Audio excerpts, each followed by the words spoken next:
Krystal, what are you taking a look at today?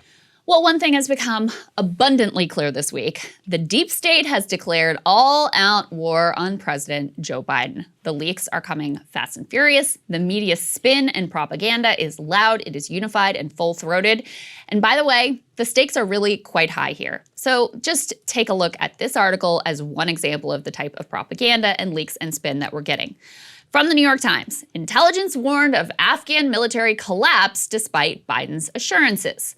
In it, the stenographers of the New York Times write that, according to current and former government officials, our sage intelligence community warned Biden that Kabul could fall quickly to the Taliban, but he just wouldn't listen, pushing ahead with his plan in spite of their wise guidance that he should delay our troop withdrawal yet again, ignoring their assessments to intentionally mislead the American people that the Afghan army was in fact strong.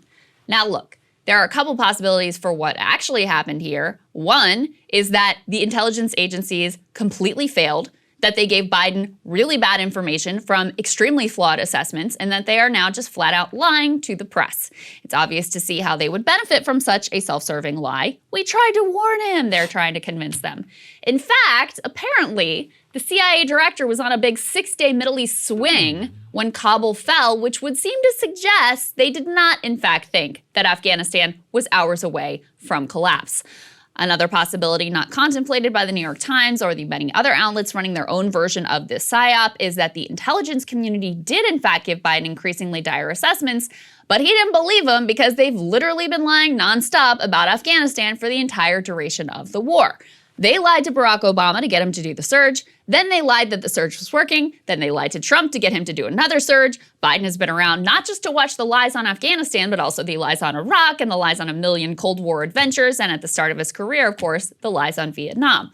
So if they came to him this time and said, hey, you got to push off this withdrawal again, and we probably need another troop surge to hold back the Taliban, he was 100% correct to say, screw you. And it was completely understandable that he would assume they were overstating their dire estimates in an attempt to manipulate him the way that they always manipulate the commander-in-chief. Now here is another example of this genre of propaganda, but with this one with a little more bite to it. It suggests that Biden's Afghanistan withdrawal was a failure because his staff is too heavy on think tankers and too light on field experience. As if the generals with the field experience weren't exactly the same people who lied to us and helped keep us there for years and years, or who told soldiers to look the other way when our Afghan allies kept child sex slaves. Thank God Biden used his own brain and his own moral compass rather than relying on these people. Here's another direction that the media is trying out, rekindling that old fear of al-Qaeda and Islamic terror. Quote, America's top general said Sunday that the United States could now face a rise in terrorist threats from a Taliban-run Afghanistan. General Mark Milley, the chairman of the Joint Chiefs of Staff, told senators on a briefing call Sunday that U.S. officials are expected to alter their earlier assessments about the pace of terrorist groups reconstituting in Afghanistan, a person familiar with the matter told the AP. This, of course, has been the tried and true method for getting Americans to accept mass surveillance and disastrous imperial adventures for more than 2 decades now. The media is only too happy to reprint lies and propaganda or to apply their selective outrage in ways that benefit the pro-war establishment. As Glenn Greenwald points out regarding that carefully selected outrage, of course, the images from Kabul in the wake of U.S. withdrawal are harrowing to any decent person. The 20-year U.S. war itself created massive amounts of suffering and death as well. But the images of that remain mostly hidden, and thus they never produce the same reaction.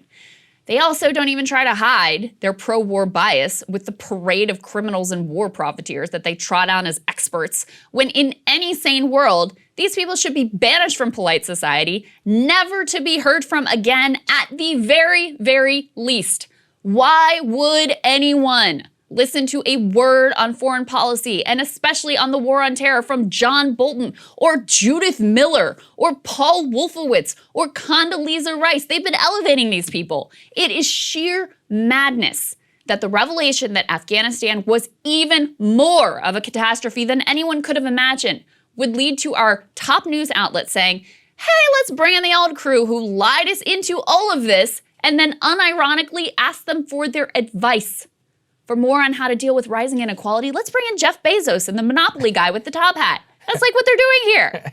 It's all unbelievably shameless. But there's a very simple reason that they are spinning so hard on this.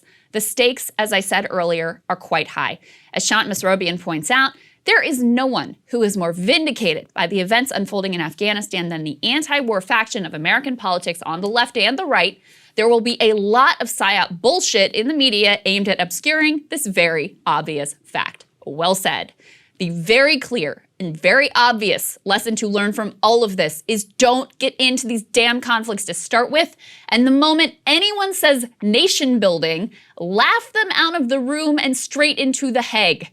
But if the American people clearly learn that lesson, which should be very obvious, then that dries up trillions in contracts and untold prestige and power for blob warmongers.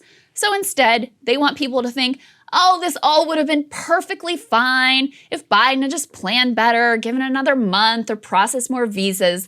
They need you to think that the real horror is a messy exit rather than the hundreds of thousands of lives and $2 trillion spent just to leave Afghanistan poorer and the Taliban stronger. I am begging you, please do not fall for their lies, or you will not believe how fast we find ourselves deceived into the next endless war.